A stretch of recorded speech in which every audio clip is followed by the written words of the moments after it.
today's video, I'm going to take you through the second half of my 8th season in charge of West Ham. So this is where I left you at the end of the last episode.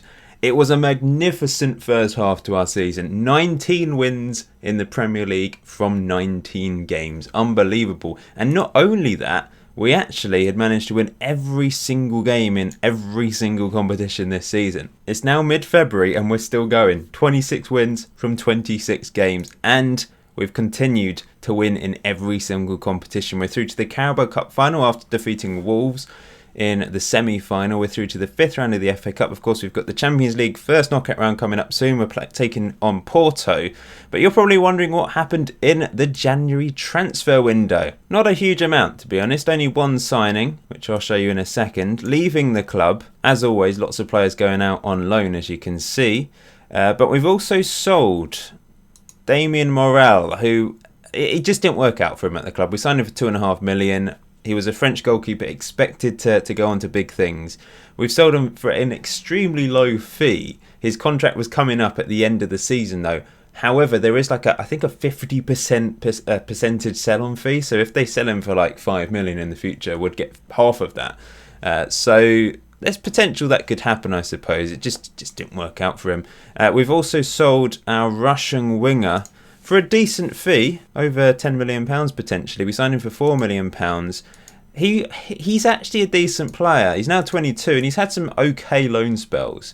The problem is I could never get a work permit from him, even though he's got 9 caps for the Russian first team. I've just not been able to play him, so it made sense to sell him. I've applied for a work permit about 12 times or something ridiculous now, so there was no point hanging on to him. So those are the 2 players going out for transfer fees. Coming into the club then, we kind of had to sign a new goalkeeper because I actually loaned out our second-choice goalkeeper Jens Ox. Burnley said they would give him first-team football for the rest of the season in the Championship, and I think that's a good experience for him. We need to get him playing.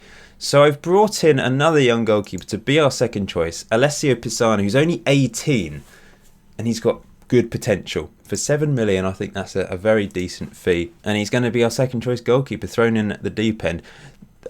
I've done something stupid though. I forgot to register him for the Champions League.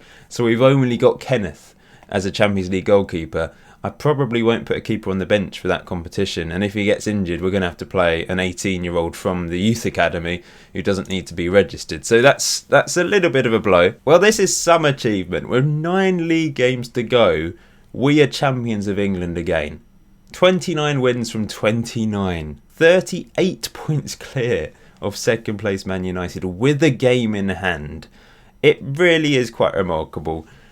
Maybe it's no surprise. I've created a dominant squad, haven't I? They are just unbelievably good. Pesera has obviously come in and destroyed England as well. He's got 41 goals already this season in 38 appearances. Dilrosun, although he's been injured, has been magnificent. 15 goals and 18 assists. Cameron Kemp on the right-hand side. All of the young players, the young English players coming through, like Lewis Shepherd, they've just been superb. And we are through to the quarter-final of the Champions League after defeating Porto. But more importantly, I suppose, we have managed to win the Carabao Cup. So that's the first major trophy that I wanted to win this season. Of course, I'm aiming for the quadruple. We managed to defeat Man United 2-0. Martinez opened the scoring. A decent strike with his weaker right foot. And Cameron Kemp managed to score a second. So 2 corner goals that won us the Carabao Cup for a second season in a row, I do believe. Let's just have a look. Yep, we've won it 3 times in total. 2 in a row. Not bad at all. It's now the 18th of April and we are still marching on with this remarkable winning record. We're through to the semi-final of the FA Cup. We're through to the semi-final of the Champions League after defeating Bayer Leverkusen comfortably over the 2 legs. We've won 32 games from 32 in the Premier League. Pesera's got 34 goals in the league and 47 goals in all competitions. The top 3 average ratings, Pesera, Dilrosun and Cameron Kemp. Dilrosun, despite being injured for quite a large chunk of this season, only played 18 of the 32 Premier League games. He's got the most assists in the league. That is just truly remarkable. What a player this guy is. We've just created a monster. We really have. This tactic is working magnificently. Someone did ask about training, and I'll show it to you now before I forget. Now, I to be honest, I let my assistant, my coaches decide what we do with training. I occasionally will add something in, like I might add in a community outreach or something from this, or I might change. I have very occasionally changed this up, but on the whole, I let my assistant decide that. Just like the units, I've not touched this. My assistant decides which players going in which unit. You just got the defensive, attacking and goalkeeping units. Mentoring, I do take control of mentoring. That's something I do. I've got Declan Rice and Pellegrini as the two sort of influences over the group. So there's mixed results with this. On the whole, most players have received positive aspects from the players that I've got to mentor over the years. Of course, Pablo Fornal's mentored for many seasons whilst he was here. Individual training, I sometimes do take control of a player's individual training. I do that fairly often, to be honest. The coach assignments I do decide as well, but in regards to the actual training, I just let my assistant do that. And obviously I've signed some very good coaches, so as you can see, we're pretty much rammed with quality in this department as well. Loads of coaches and multiple coaches for different aspects of training as well. So that's what I've done with that. But yeah, mostly I've allowed my my assistant to take control of the actual calendar. I get more involved with the nitty-gritty side of things, like the individual player training and the mentoring. That's what I like to do. Well, I've done it. I've completed the most incredible Premier League achievement ever. Arsenal had an invincible season. I've had an invincible season a few years ago. But I've managed to go an entire Premier League campaign without losing or drawing. We've won 38 games, all 38 games, scoring 114 goals and only conceding 9 goals. Less than 10 goals conceded all season. 114 points. A million miles ahead of the rest of the pack. We have completely dominated this year. This is my greatest achievement on Football Manager, I think. I don't see how anything can beat this. My greatest league achievement. Hopefully, I can complete the quadruple because we have that chance. We're through to the FA Cup final. We're taking on Man City today. And we're through to the Champions League final again to take on Inter. We have managed to get to the last 7 Champions League finals in a row. And we're looking to win our 5th Champions League in a row. We have completely dominated. And there will be people asking me, how have I done this? There are people that ask me, how have I done this? How have you found it so easy? I might do a separate video on all of that at some point, just looking back at my achievements. If we do win these 2 games today in today's video, I'm not sure what else I can do on this save. I think I'll have completed Football Manager 2020. But obviously that's an if at the moment. We need to beat Man City. They have been a bogey team in recent years, and Inter. Although, of course, we've beaten everyone this year. We've beaten Man City twice in the league. We found them fairly easy. And Pesera, when we've got him in our team, we just seem to be unstoppable. 42 goals in the league from him this year. Look at the next best scorer. And remember, I was thinking about signing Felix Huit. Maybe he'd have scored 42 goals if I'd signed him. But I'm glad I signed Pesera because he's just been unbelievably good. He's also got the top average rating with Dilson and Kemp. Dilson ends with the most assists, just about ahead of Sterling. 15 assists and 13 goals in 22 Premier League games. That is special. 21 goals, 25 assists in all competitions from him this year. Unbelievable stuff. If we look at the award winners then, Golden Glove went to Kenneth with 29 clean sheets. He only conceded goals in 9 games. Oh, he conceded 9 goals. Yeah, we never actually conceded more than 1 goal in a game, I don't think, in the league. It's unbelievable. Footballer of the Year, Pesera, no surprise. Manager of the Year is me, again, no surprise. Players Player of the Year also went to Pesera. Players Team of the Year, he's in there with Kemp, Shepherd, Aarons, Todibo, Martinez, Harold Allen and Kenneth. Players Young Player was Pesera as well. Top goal scorer, of course, Pesera. And that's everything. What a season. He's got 55 goals in all competitions. 55! How has he done that? I just don't know. And how many is he going to get in these last 2 games? He could reach 50. I wouldn't put it past him scoring a hat-trick in one of these games. Look at this game against Lyon, by the way, in the Champions League semi-final. They're a good team. They had a player sent off early, which didn't help them. But Harold Allen scored a hat-trick. He had 1 goal just a few weeks ago in all competitions. He's now got 6 after scoring a hat-trick. I think he scores 2 in the next game as well. Yeah, no, not the next game. The game after the second Lyon game. Pesera got 4 against Wolves in the penultimate league game of the season. I don't understand how we've done this. It really is remarkable.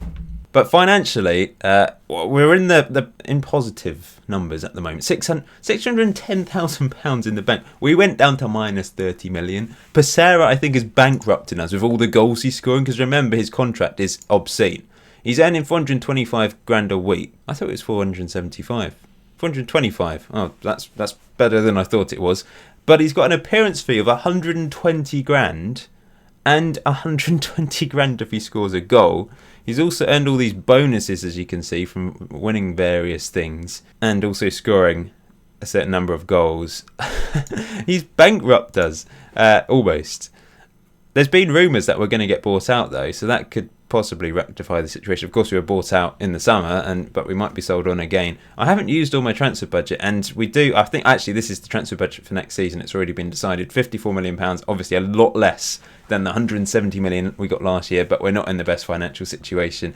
If we win the FA Cup and especially the Champions League, that will help because we'll have a ton of money come in as well, of course. So that shouldn't be too much of a problem.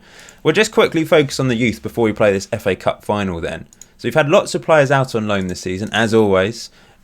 Key performances or good performance from Didier Torres went on loan for the second half of the season to Standard in Belgium. Cesar Sanchez went over to Australia. The Peruvian striker still not managed to get a work permit for him. Barry Bruce had a good time at AFC Wimbledon this year in League 2. Unfortunately, they lost in the playoff final. Simon Leach had a very good, especially first good half. What I'm talking about. He had a very good first half of the championship season. I'm murdering my words here. But overall 15 goals in the championship, 16 in all competitions. He has improved a lot, and he's actually described as a wonder kid. But lots of great performances from our players out on loan, as you can see there. Players to watch out for, according to my assistant, our defender that came through the academy last year, Richard Robinson, who's been on... he wasn't on loan for the second half of the season. He's actually improved quite a bit at the club. So I feel like keeping him at the club is actually better for him. Andy Denton came through our academy last year. Tim Lee, another player that came through our academy last year. And there's a lot of players that came through our academy last year that my assistant thinks we should take a look at, really. Obviously, the under-23s are full of players that are out on loan. And they just played friendlies again this year. The under-18 squad finished second in Division 1 this time around. They've been battling with Arsenal over the years, as you can see. Occasionally, Arsenal have managed to win it. But on the whole, we've been fairly dominant in this. We tend to lose the final, unfortunately. But we did win something, I think. We won the under-18 Premier Division Cup, whatever that competition is. We won that 3-1. And we got to the quarter-final of the under-19 Champions League, considering a lot of the teams actually play older players than us, because we play under-18s, and I think they play under-19s on the whole. So we've done pretty well there. So the under-18s is quite healthy. Now, there's not really any outstanding players that came through the academy this year. It was probably the most mediocre bunch so far. Alan Kemp might be related to Cameron Kemp.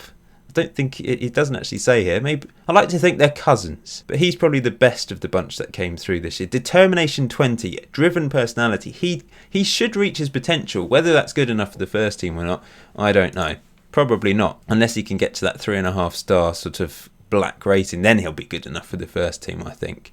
But he's pretty much the only one, and he's already turned 17. He's not one of the younger players that came through the academy. There wasn't really anyone else, I don't think.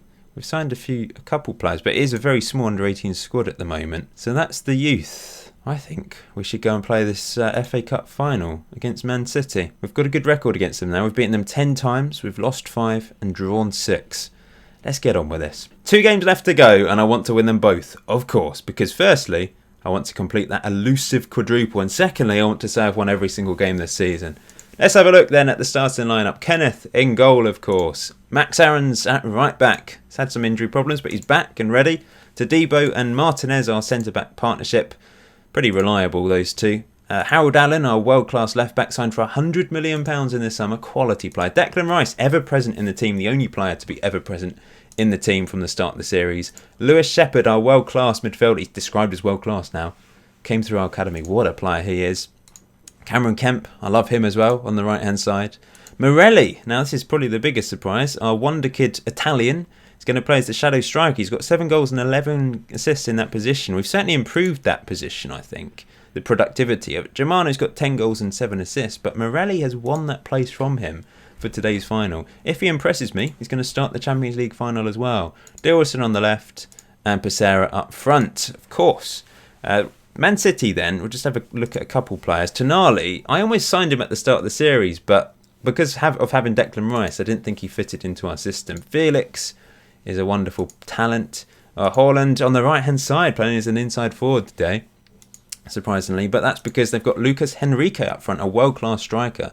So it kind of pushes Haaland out of that position. And they've still got Raheem Sterling, 32 years old, 121 caps for England. Let's get on with this then. I'm going to say, if you say do it for the media, they love it. Even more so. I mean, it's very hard to get them to react when you say do it for the fans. Sometimes they react in a final, but if you say do it for the media, they pretty much always react. Here we are at Wembley then for another FA Cup final. FA Cup finals usually a little bit boring, but hopefully we'll see some goals today, mostly for us. We might see a highlight early on here. Declan Rice to Morelli into the starting lineup. He's not taking his chance there though, has he? And Rice slid in, didn't he? Here's Henrique, the danger man for Man City, already round the back. And he's going all the way, and we've managed to clear it just about. That was poor. Corner, Dilson takes it. Pissarra heads onto the top of the crossbar. And that was... How did we have 2 half chances from that one header? Unless there was a half chance before that we didn't see. Here's another opportunity. It's cleared as far as Martinez, who turns and finds Dilson with a delightful ball. He's got loads of space. He's going to have the shot. He's blocked. He had time. I don't know why. Well, he had time and space. He didn't really utilise that time and space that well in the end, did he? But we're still on the ball here. Kenneth to Shepherd to Martinez. We just love to spray the ball around like this. But we're not a sort of team that keeps the ball forever. We usually have lower possession stats. Oh, there we go. Pissarra already has managed to open the scoring in this FA Cup final. Dilson with his 26th assist. Pissarra was 56th goal of the season. Those two are just prolific in what they do. Harold Allen with the ball down the line. It was just such a simple classic goal. A cross from a left winger headed in by a centre forward. Here come Man City though, looking to get back into it straight away. We're going to continue to attack. That's the way we play. Cameron Kemp intercepts, plays it up, looking for Pissarra, but he can't find him. And Kendrick comes again. It's into Raheem Sterling. Running down the left-hand side, crosses it in, and it's off the line. It looked like it had gone in. I'm not sure how he allowed Lucas Henrique to get to the ball there, though. I don't think he's the tallest guy. Should have been heading that away. Here come Man City again, looking to get back into this. They've looked fairly dangerous a couple times. And, of course, they were a bogey team until this season when we've beaten them twice in the league. Here come Hakimi. Shepherd clears. And Kemp. I thought Kemp would be in that position, but he wasn't ready to run onto that. He was quite deep. Pissarra's running around all over the place. And Man City have a lot of space here to pass the ball around. Ndombele. Felix. Back to Ndombele, to Tonali. Sterling. Lots of real-life players combining here. Oh, what a ball through. What a ball. Great save by Kenneth. I'm not sure if he knew much about it, but he's turned it round the post and he's prevented a clear-cut chance from going. Was it a clear-cut chance or was that an earlier chance? I can't remember. Here's Sterling whipping the corner in and Kenneth clasps it. Here we go. 34 minutes in. Looking for a second goal. Dilson into the box. Crosses it back post. Cameron Kemp off the post. So unlucky. Well, free kick in a very dangerous position. And they can break here. Where's our defence? Come on, win it. Max Aarons, you've got pace. Catch up with Sterling. Sterling into the box. That's a penalty. He's dived in. And we need to rely on Kenneth now.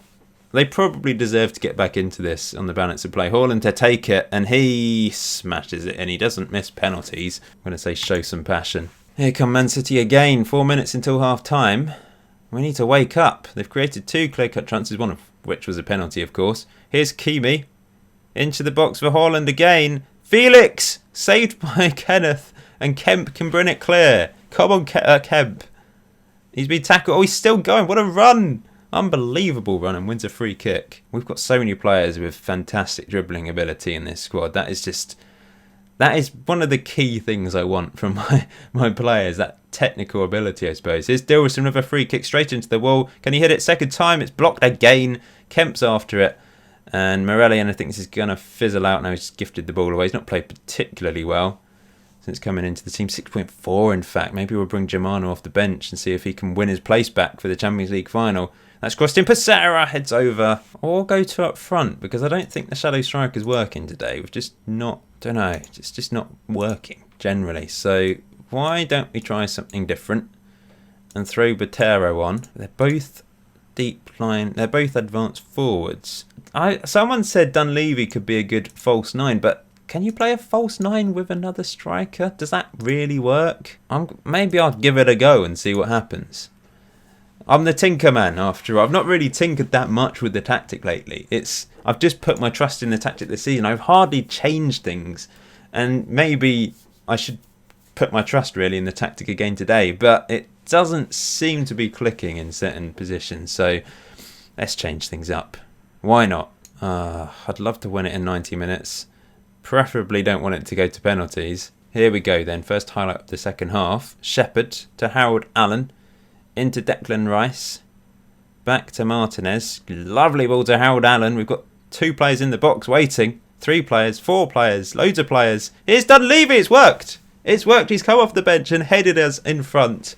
I'm actually going to go to balanced now. Going 2 up front has worked. And that's, if I do continue with this series, then maybe that's something to consider. Just 2 up front. A very attacking 4-4-2 basically. And you might be panicked to hear if I continue with the series. Yeah, it's something to think about if we do win this game and the Champions League final.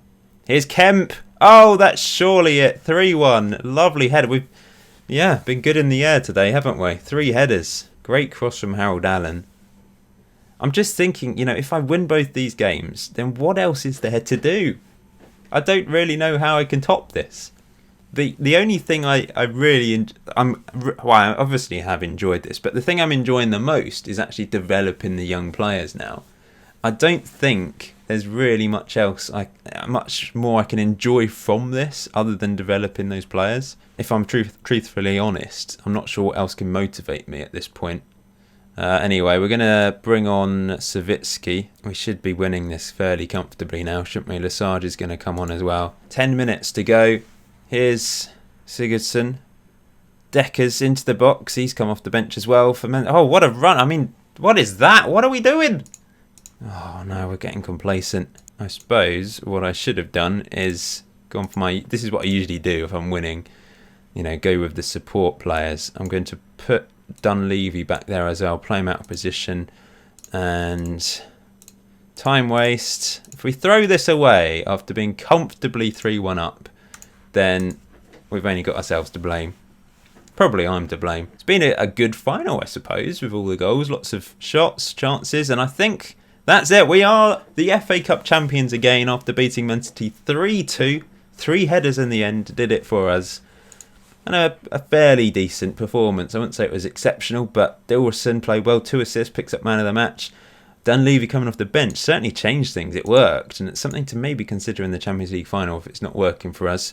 There's no need to change it for the Champions League final at this stage because, of course, we've won every single game this season with this tactic up until this point when I've switched it. Here we go then, last game of the season, and we're taking on Inter in the Champions League final. Well, this is the lineup I'm going with. Lots of players on the bench. Of course, we can have 12 subs. We've never played them before, so I have no idea what they're like. They're obviously good enough to reach the Champions League final. They've also managed to win Serie A this season with Pochettino in charge. He's had spells at, only actually Man City and Inter since 2022. Their key player is a really good player that I have looked at signing. Top tip, sign this guy.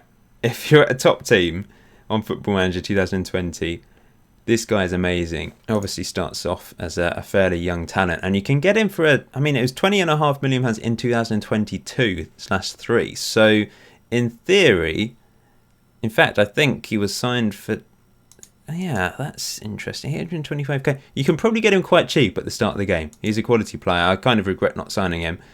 But we've got so many talented players, it doesn't really matter, does it? Here we are then in Dortmund for the Champions League final, our aiming for our 5th win in a row. I've made one change. Germano's come in for Morelli, who didn't take his chance in the FA Cup final. Hopefully the shadow striker role works better today.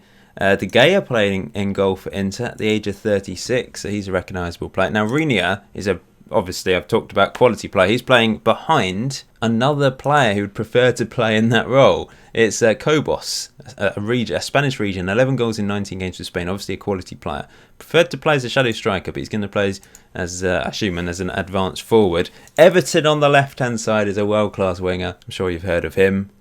So yeah, a few recognisable names. They've only got 2 regens in the starting lineup actually. Let's go for the media one then. Play it safe. More of the same from Pesera. That didn't work. Never mind. Let's just get on with this. Come on. Out we step. We can make history here by winning every single game this season. But Inter have a corner early on. Whipped in. Headed away by Todibo. Back to Dantas. And that was very slow closing down. But Kenneth has the ball. And now maybe we can attack. Or will that be the end of the highlights? Brilliant pass to Kemp. That's what Kenneth can do. Great ball to... No, not quite to Dilson. But Shepherd now on the ball. Dribbling at the back line, good ball through. Pesera smashes it in. His 57th goal of the season. What a remarkable player Gustavo Pesera is. It was kind of a long old lump in the end, wasn't it? They intercepted that, but Shepherd dribbled past that midfielder. Put a delightful ball to Kemp, who headed it on. And then Pesera smashed it in. Corner to Inter, 30 minutes into this game. And, it's off the crossbar. And headed away. It's gone very quiet up until this point. We've not played particularly well, and both teams haven't played particularly well, really. But they're trying to fight their way back into this match, and they've won a free kick, which is whipped in and headed onto the crossbar. We need to wake up a bit here. Concentrate. That hasn't worked. That never works. It's so predictable. I don't know why I did it. Here's Rice though to Aarons, crosses it in. Oh, it's cleared. I think off the line in the end. Here's Harold Allen, Dilrosun. Pesera again! Yes! Pesera! If he gets 2 more in this game, then he's reached 60. I wouldn't put it past him. Martinez picked up the pieces, played it down the line for Harold Allen, who put a delightful ball into Dilrosun, who fed it through to Pesera, and he struck it in at the near post. But Inter have a corner here, looking to get back into this. Dantas whips it into Debo, heads away, but this is a chance for Kobos. Great goal. They're back in it. It's 2-1. Oh, and are they going to equalise before half-time here? That'd be really frustrating if we chuck this 2-goal lead away. It's back to De Gea, who takes his time, and now they're just lovely passing up the pitch. Everton cuts in, running at our defence all by himself. He's probably going to have the shot in. Nope, he's been tackled. They've got another chance. It's out wide to Wagyu, who crosses it in, and it's cleared. That was a bit shaky. So assertively say don't get complacent, which is stressed out Pesera. I'm going to say I'm very happy. There we go. He listened keenly. Once again, the shadow striker role, not really doing much. I'm actually going to play a support attacker midfielder, just drop him back a bit. I've still got it on attacking. I want a 2-goal cushion preferably. Here we go. 66 minutes on the clock. It's been a very boring second half. Declan Rice now, club captain, into Aarons. Germano! Oh, what a goal that would have been. Playing a bit deeper, maybe he's going to have a few more opportunities from that sort of position. And Inter now playing it out from the back. Oh, Dilson! Surely! Yes, there we go. That is surely it. 3-1. I'm going to time waste a bit. Going to balanced. Turn and be more expressive off. Let's just win this game comfortably now, guys. Come on. Who deserves to come off the bench? I think Harry Dunleavy deserves to come off the bench. He's going to come on for Kemp. He's had a brilliant season. Maybe Shepherd for Savitsky. Let's go for that. 20 minutes to go. It'd be nice if we can get another goal or 2. Here's Max Aarons. Back to Declan Rice. Crosses it in. Dilson can't win it. And now we've just got no cover. Where's the defence gone? Esposito all by himself. Running into the box. Still going. Easy save for Kenneth. One thing I should do is change the fullbacks to support duty. Free kick to Inter. Whipped to the back post. And it's headed over the bar. One more sub left to make. I want to bring off a player off the bench that deserves to come off the bench. I mean, Morelli does deserve it. He's had a good season. He didn't play particularly well in the last game. One of the forgotten men a little bit is Katala. He has played well when he's played, but we've got so many brilliant options now. 10 minutes to go. Kobos on the ball, out wide to Everton. They're still trying, and he's got into the box here, and it's an easy save for Kenneth. We're going to do it, guys. We're going to do it. We're going to win every single game this season and complete the quadruple. There's 5 minutes left to play. Let's not get complacent in the last few minutes. That's cleared by Martinez. Becerra's running after it, trying to close down the defender. But they're still on the ball. Esposito, Kobos, another long-range shot. Can we clear it? Get rid of it. What were you doing? What was that all about? Another final that's gone to 3-2 with a few minutes to go. This was bizarre. It's a fantastic effort from Kobos. Off the post. But who was that? Was that Martinez? It's Declan Rice. Declan Rice, what are you doing? Very bizarre. And we've got 5 minutes of injury time to hold on. Just a minute. This is it. It doesn't matter. It doesn't matter that Declan Rice messed up there. We have won the Champions League final for a 5th season in a row. And we've completed the quadruple. And we've won every single game this season. The 2 finals finished 3-2. Both of them. Wow. That is some achievement. If anything, they were probably the slightly better team looking at those stats. But we were clinical in front of goal. Our attacking third of the pitch was really quite impressive today. I've won the sextuple, according to Football Manager, thanks to the Community Shield and the European Super Cup as well. But I've won the quadruple, really. The Champions League, Premier League, FA Cup and Carabao Cup. That is the 4 that I wanted. And I've done it. Let's just have a look at a few things then to end this season. So the overall best 11. Let's have a look at this season's best 11 first. So yeah, Morelli was the shadow striker there. Shepherd and Savitsky in there instead of Declan Rice, interestingly. Even though Savitsky mainly came off the bench. He made 47 appearances, but a lot of them were off the bench. The overall best 11 then of the series. Adero in goal. Aarons, Todibo, Diop and Pellegrini. Declan Rice, Shepherd and Olmo. Felipe Anderson, Dilson and Belotti. Well, there we go. Interesting. And Becerra has managed to win the Player of the Season award this year. No surprise there. Todibo 2nd and Kemp 3rd. Signing of the season, young player of the season. Declan Rice with the goal of the season. Let's have a look at that. It was against Porto. I think I brought him off the bench and put him in the advanced playmaker role, if I remember correctly. And yeah, I remember this. Absolute belter of a strike from Declan Rice. There's the season review. Anything else to look at? Don't think so. I guess we'll just have a look at the Player of the Season award. Oh, Dilson managed to pick up the Golden Boot award in the Champions League. 9 goals. That's quite surprising. That's the dream team. So 6 players in there. What a season it has been. It's been... Let's just look at the fixtures just so you can see. All those green dots. All those green dots. Amazing. I mean, it's quite strange how we went the entire season without... And we conceded 2 against PSV. But I think up until... From that point onwards, I don't think we conceded 2 in a game. Until the FA Cup final and then the Champions League final. We only had 3 games this season where we conceded 2 goals in a game. And they're all in cup competitions. Let's look at the squad then.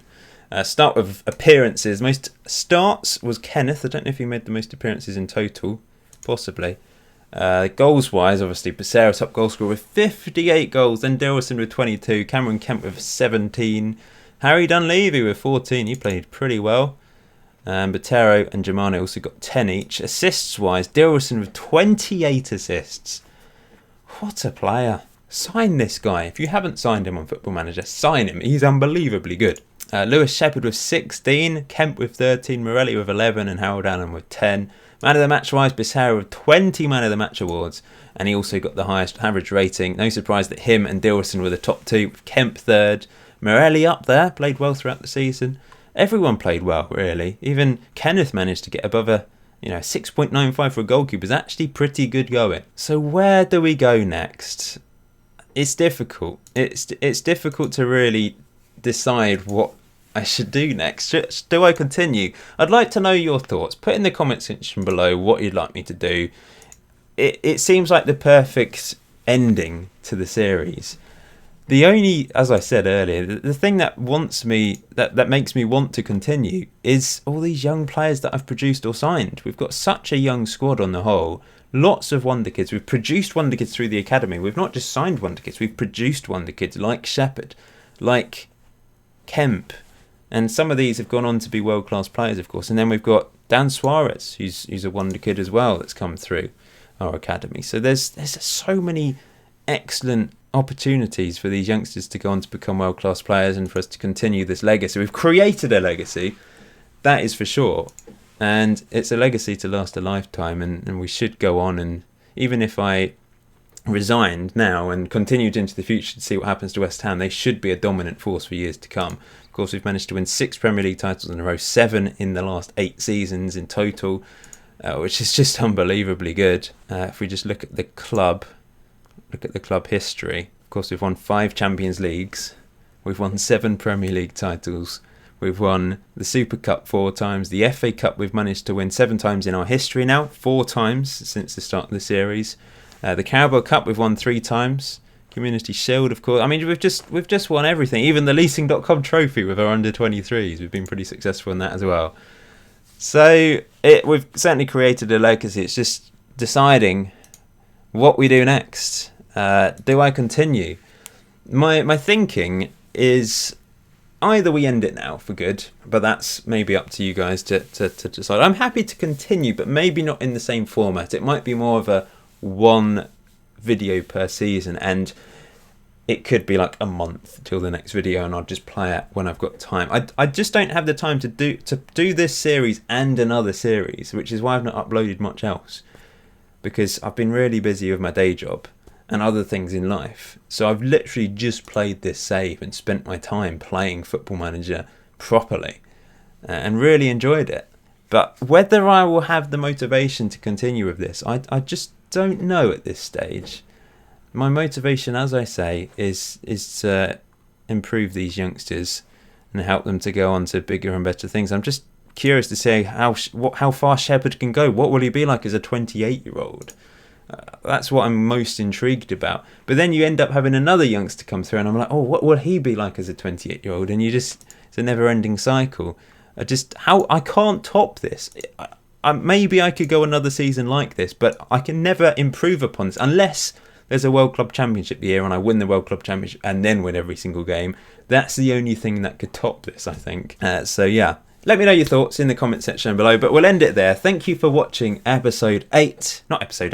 season 8 of this Creating a Legacy series. It's episode 17.